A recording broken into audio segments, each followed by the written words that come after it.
नमस्कार, आप देख रहे हैं दिल्ली ग्लो न्यूज। आपके साथ मैं हूं कल्याणी। शुरुआत करते हैं आज की खास खबरों से। कांग्रेस सांसद शशि थरूर ने अमेरिकी राष्ट्रपति डोनाल्ड ट्रंप द्वारा रूसी तेल की खरीद पर भारत पर अतिरिक्त 25% टैरिफ लगाने पर कहा, इसका असर तो पड़ेगा ही, क्योंकि उनके साथ हमारे $90 बिलियन के ट्रेड है और अगर हर चीज 50% महंगा होगा तो खरीदने वाले भी सोचेंगे कि भारतीय चीजों को क्यों खरीदें। अगर ऐसे वो करेंगे तो हमें भी अमेरिकन निर्यात पर 50% टैरिफ लगाना चाहिए। ऐसा नहीं है कि कोई भी देश हमें ऐसी धमकी दे सके। देखिए, असर तो पड़ेगा ही, क्योंकि 90 बिलियन डॉलर के हमारे ट्रेड है उनके साथ। और अगर आप सोचिए कि अभी हर चीज़ 50% ज़्यादा महंगा होगा तो खरीदने वालों भी सोचेंगे कि भारतीय चीज़ों को क्यों खरीद ले। और आप देखिए कि हमारे जो कंपेटिटर्स हैं, जिस देशों से इस किस्म के चीज़ें अमेरिका को भेजा जा रहा है, जैसे कि वियतनाम, इंडोनेशिया, पाकिस्तान, बांग्लादेश भी, चाइना भी हमसे अगर कम है, तो आप सोच लीजिए कि नेचुरली उनके चीज़ों अगर कम महंगे हैं तो भारत की चीज़ बिक नहीं जाएगी अमेरिकन मार्केट में।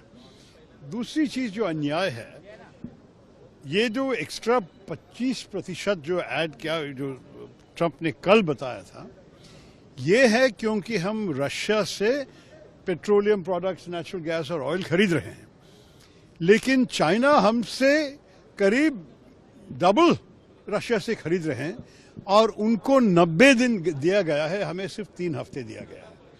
ये सब मैं अगर सोचूं तो इसमें कुछ दूसरा इशारा है, दूसरा कोई संदेश मिल रहे हैं वॉशिंगटन से, जिसके बारे में हमारी सरकार को समझ के जवाब देना चाहिए। अगर ऐसे वो लोग करेंगे तो हम भी अमेरिकन एक्सपोर्ट्स पे 50% की टैरिफ हमारे तरफ से भी लगाना चाहिए।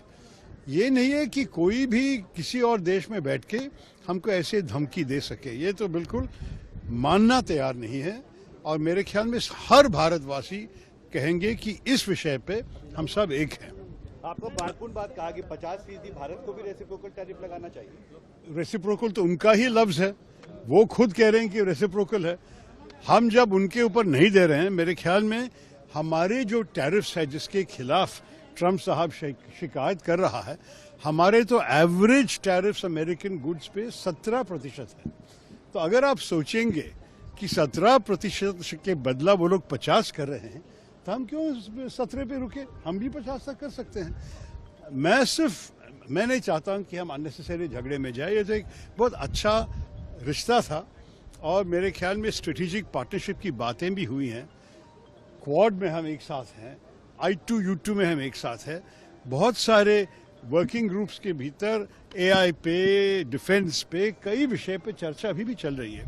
तो मैं नहीं चाहूँगा कि सिर्फ ट्रेड पे पूरा रिश्ता को खराब कर दे, लेकिन हमारी तरफ से कोई नहीं चाहते हैं कि इस किस्म की बर्बादी हो जाए हमारे रिश्ते में।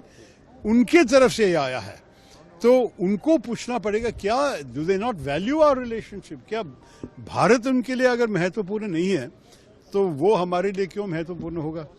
तो ये भी मैं सोचा, हमारे देश के कितने भारतवासी भी अमेरिकन सिटीजन्स बन गए हैं, उनके भी एक जिम्मेदारी है उनकी आवाज़ उठाना। वहाँ तो भी एक डेमोक्रेसी चल रही है कि बोलिए उनके इलेक्टेड प्रतिनिधि को, उनको सेनेटर्स, उनके कांग्रेसमैन को, कि जो सरकार कर रही है भारत के खिलाफ, ये ठीक नहीं है। निकी हेली जो इंडियन ओरिजिन की एक गवर्नर थी, निकी हेली ने भी स्पष्ट कहा है कि आप चाइना के खिलाफ करने के अलावा आप क्यों भारत के साथ के रिश्ता को खराब कर रहे हो।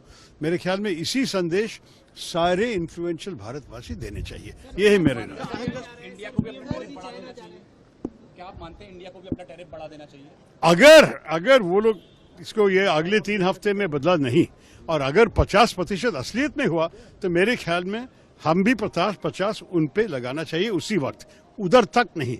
हम तो धमकी देने वाले देश नहीं है, लेकिन जो लोग हम पे किया तो रेसिप्रोकल हम भी करने जानते हैं। 3 हफ्ते का समय भारत को मिला है, क्या आपको लगता है कि इस पे